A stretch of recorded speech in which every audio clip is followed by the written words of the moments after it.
I recently had a run-in with a very famous musician, and my response surprised me. Let's talk about that.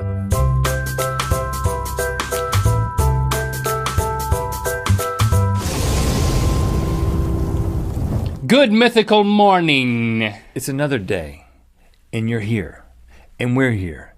This is a good thing. This is like a triangle of awesomeness in terms of the way that, the feeling that's happening right now. In fact, if I could somehow grab hold of the feeling that is happening between you and us right now, I would take it and I would whip Link with it, and suddenly there would be an...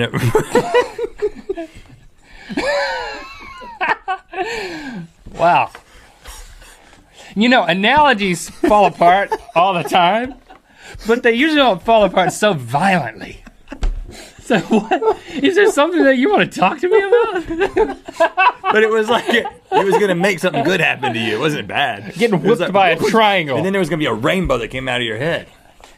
Okay. And then what? That's it? Yeah. All right. So something's wrong with him. I hope you're doing well today. I'm doing pretty good. I'm coming off an interesting experience with a famous musician, as I teased at the top of this episode. I was apart from my wife and my daughter. They were doing other things, so I was with the boys. Boy time. Boy time. We call that boy time at my house. I don't call it that because it sounds stupid. I was with Lincoln. I was with Lando. I said, all right, boys, we're having boy time. Exactly. See? Where do you guys want to go to eat? Anywhere. This is Los Angeles. You give everything. Any choice of anything. Any choice of anything. And they're like, Taco Bell. And I'm like, no. Anywhere but Taco Bell. I'm not fond of Taco Bell.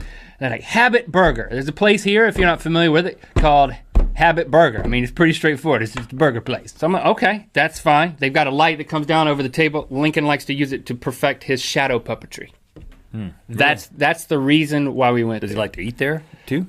He likes the grilled cheese, and they have a little gummy bear burger, but all that's inconsequential. We sit down, we're eating, kind of in the back of the restaurant, and I'm facing towards the front, and I see a guy way up there ordering.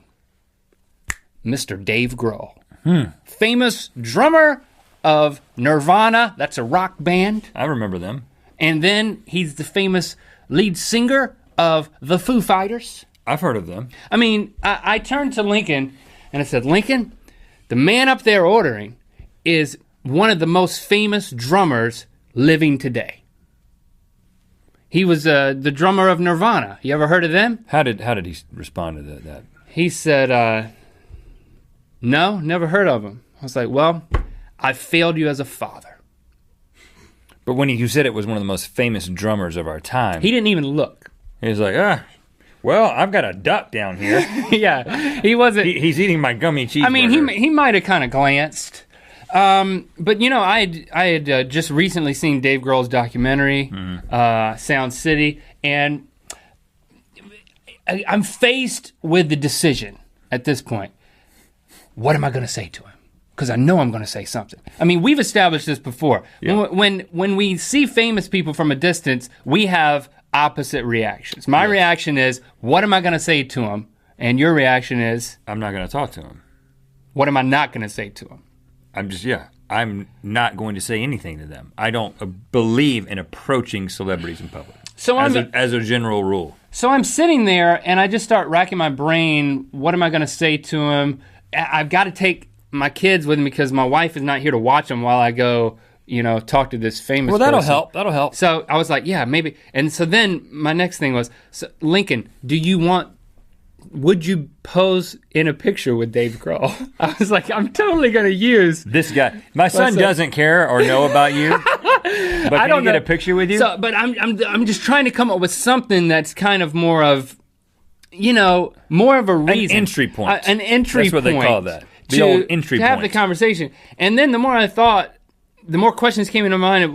Well, at what threshold is it appropriate to interrupt a celebrity's public experience? He's getting his burgers. He didn't come here to form an autograph line type of situation. So what gives you the right to go up and talk to him?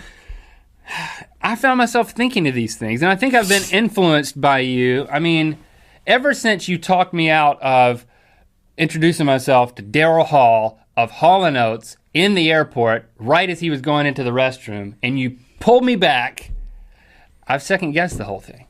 I didn't pull you back. I just said, I'm not going to go talk to him. I don't do that. And I was like, but he's right in that restroom. He's captive. One of the greatest, he's at a urinal. One of the greatest voices of the 80s is, at a urinal. You're going to go side by side with Daryl Hall? So easy to talk to him. That freaks a man out when you start talking. Don't talk to me when I'm at a urinal. I could sing to him. You make my dreams come true. That would lead nowhere fast. Okay, this is what I think. So I sat there. Just let me tell you the rest of the story right quick. I sat there, and a few seconds later, Lincoln says to me, I guess I was quiet for a while and maybe staring. He's like, Dad, you okay? Dad, he said, Dad, it's rude to stare at people.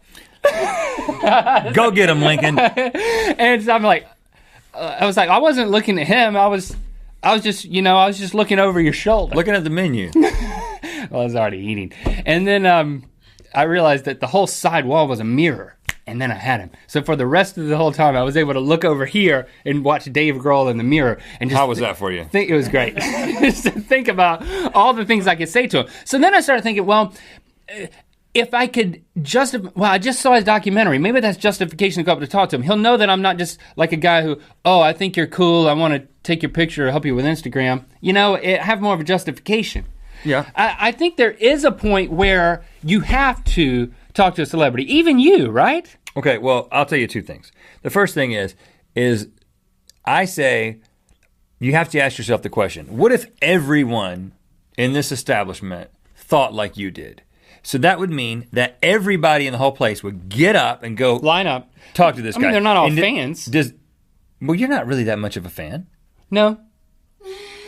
You know what I'm saying? Yeah. So I think, I don't own any of his albums. So my general rule is that if everyone behaved like this, how would it be for this guy? He wouldn't go out. But in Los Angeles, because there's a lot of famous people in Los Angeles, there's a little bit of an unwritten rule that is like, okay, you see somebody famous on the level of Dave Grohl, you don't talk to him because he couldn't have a life in this city if everyone did that, right? So that's sort of an unwritten rule, and I subscribe to that rule. But having said that, I will say that there are 3 celebrities that if I saw them in person, I would muster up, the gumption to go and talk to them. Merle Haggard, Lionel Richie, and I would also go talk to the Avett brothers if I saw them.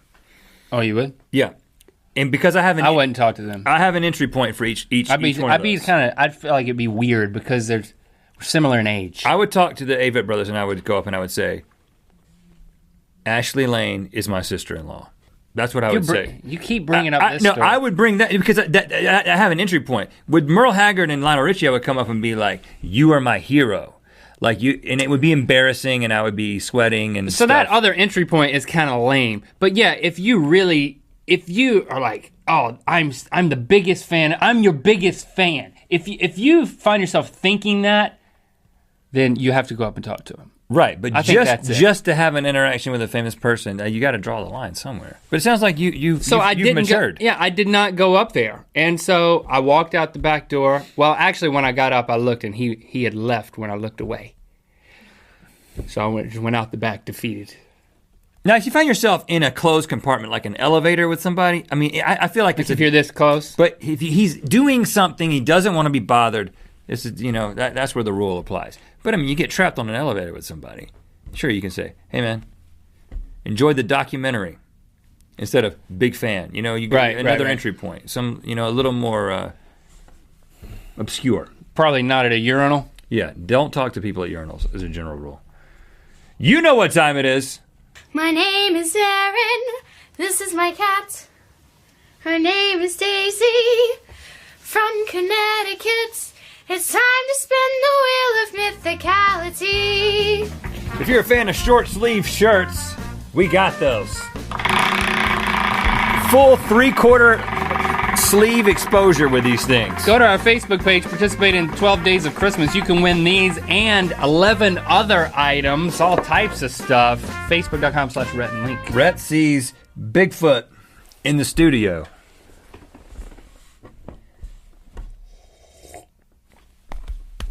What? What, your finger? You want me to guess? You tell me what that is. It's hairy. Kind of tall. Looks like an editor. I would say it's Jason.